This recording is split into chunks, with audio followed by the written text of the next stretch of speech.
Halo anak-anak ibu semua, anak-anak yang ibu banggakan. Hari ini ibu akan menampilkan hasil tes ITP yang sudah kita lakukan pada minggu lalu. Dimohon untuk memperhatikan tampilan ini ya anak-anak ibu yang ibu sayangi.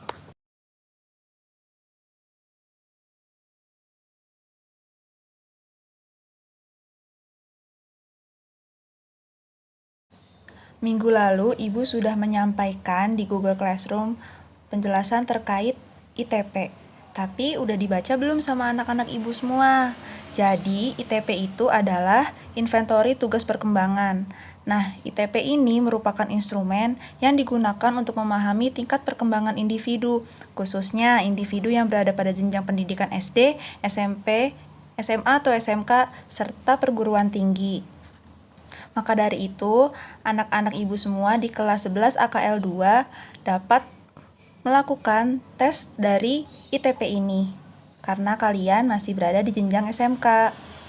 Nah, dalam tes ITP ini terdapat 7 tingkatan di mana ini menandakan tingkatan perkembangan dari setiap individu.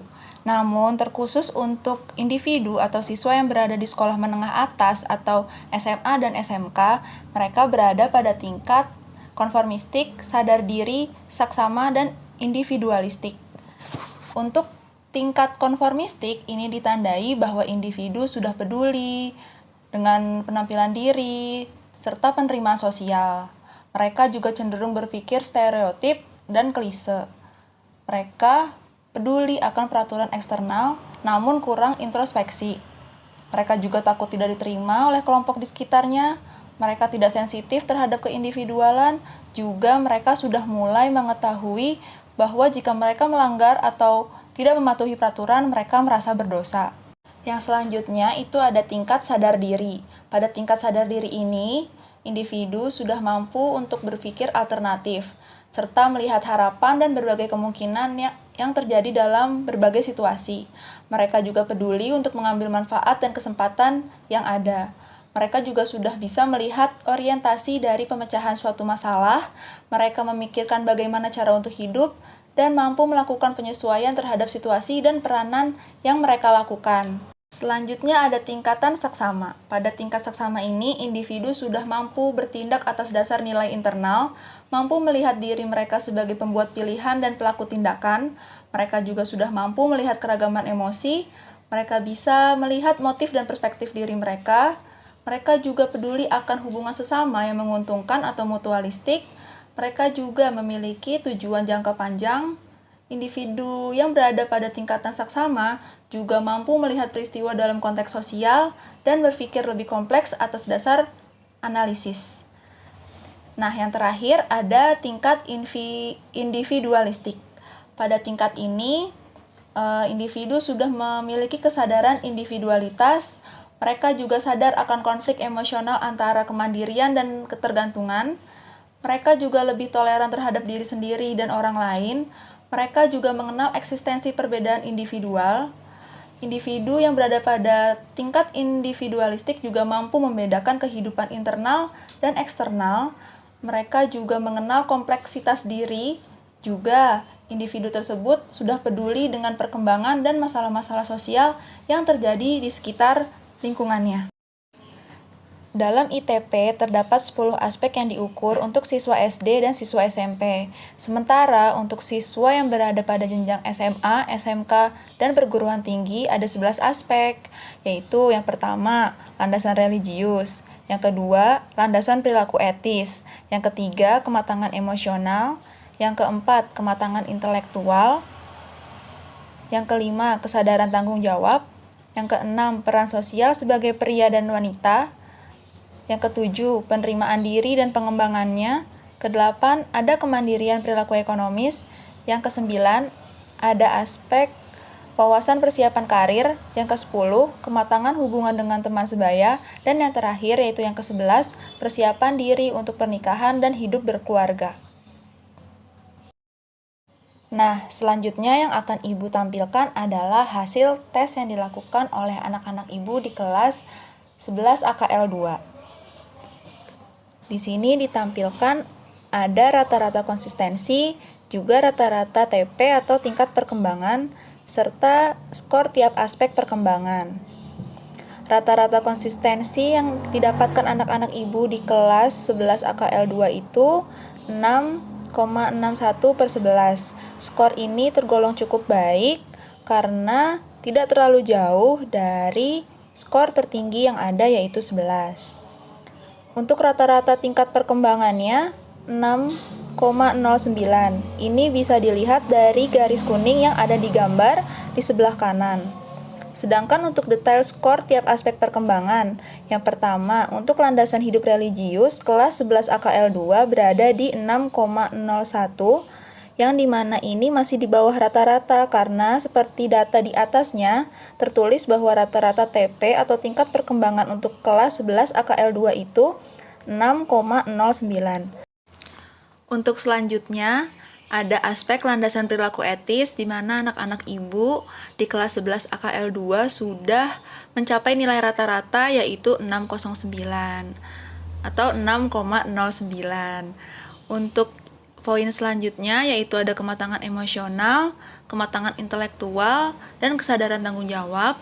Anak-anak ibu di kelas 11 AKL 2 ini masih di bawah rata-rata tingkat perkembangan dengan skor 5,80, 5,83, dan 5,59. Mohon maaf, di poin kesadaran tanggung jawab, ibu sepertinya typo, itu ibu nulisnya di atas rata-rata, seharusnya di bawah rata-rata ya anak-anak semua.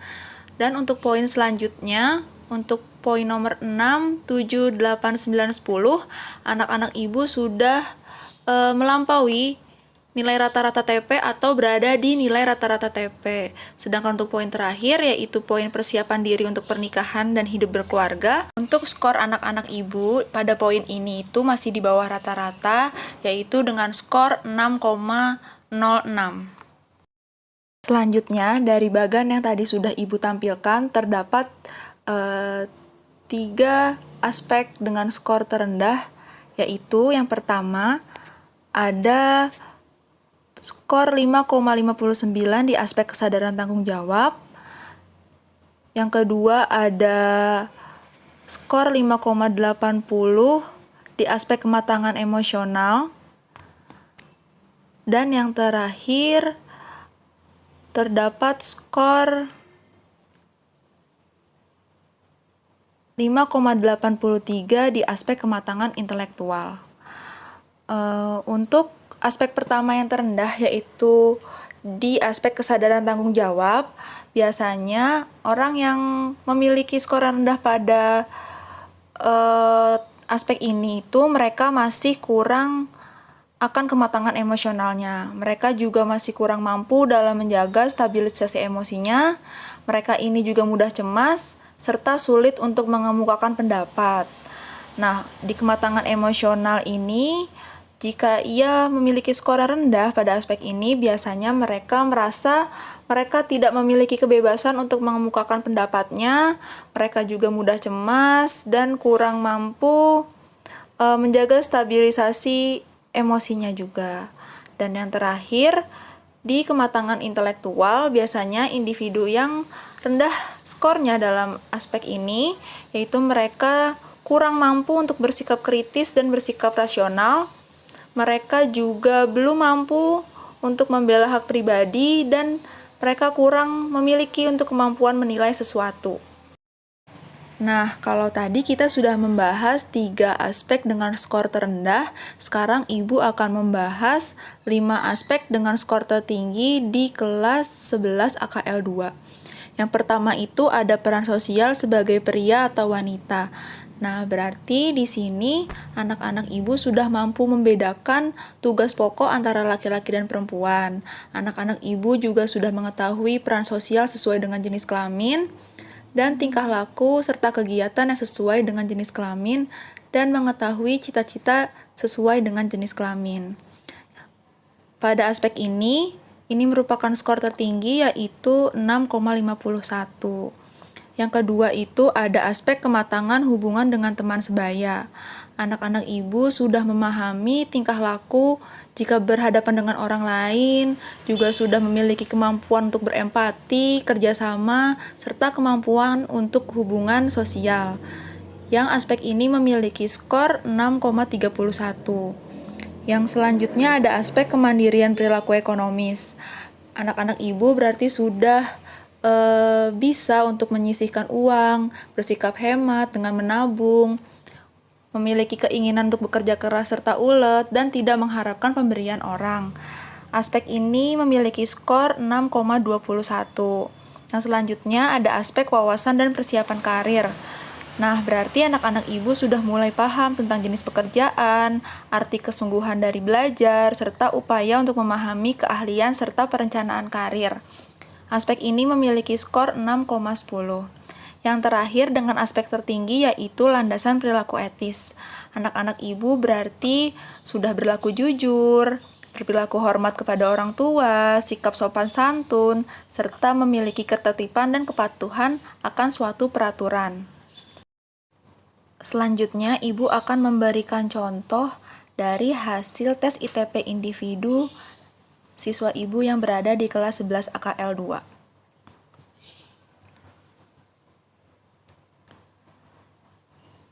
Nah, ini contoh hasil ITP individu kelas 11 AKL 2 dengan inisial siswa Q.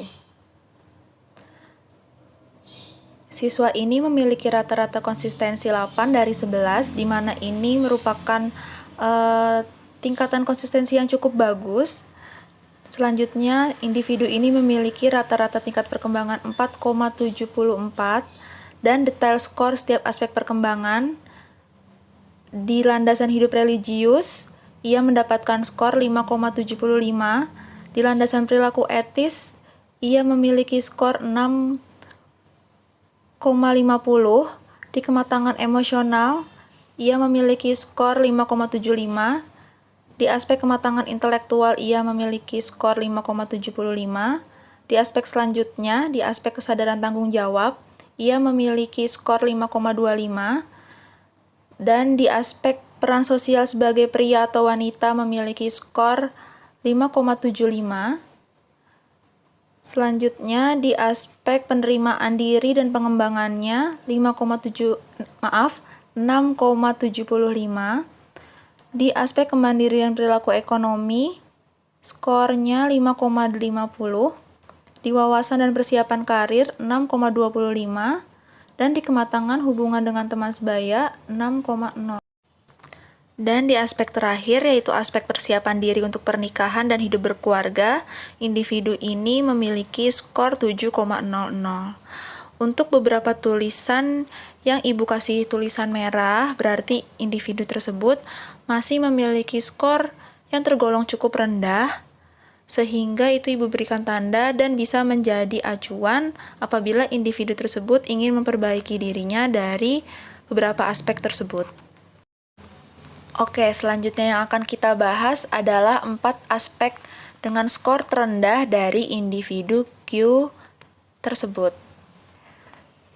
Ia memiliki 4 aspek terendah di aspek kesadaran tanggung jawab, kemandirian perilaku ekonomi, landasan hidup religius, dan kematangan emosional.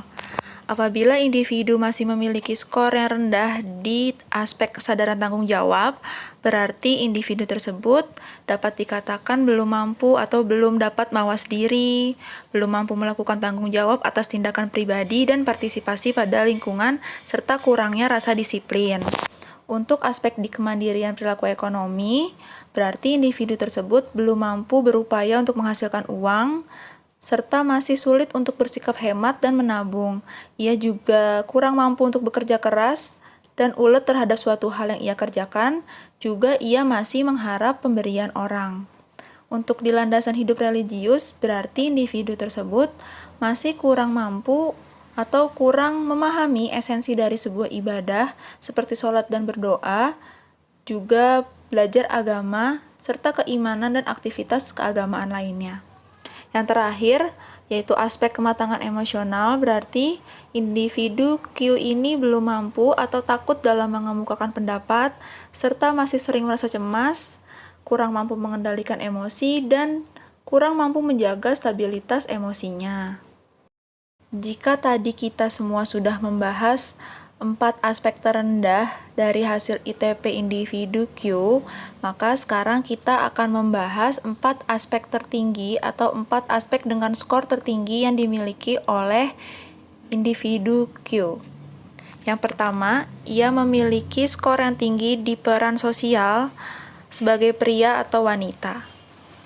Berarti individu Q ini sudah mampu membedakan pokok-pokok antara laki-laki dan perempuan, peran sosial sesuai dengan jenis kelamin, serta ia mampu bertingkah laku dan berkegiatan sesuai dengan jenis kelamin.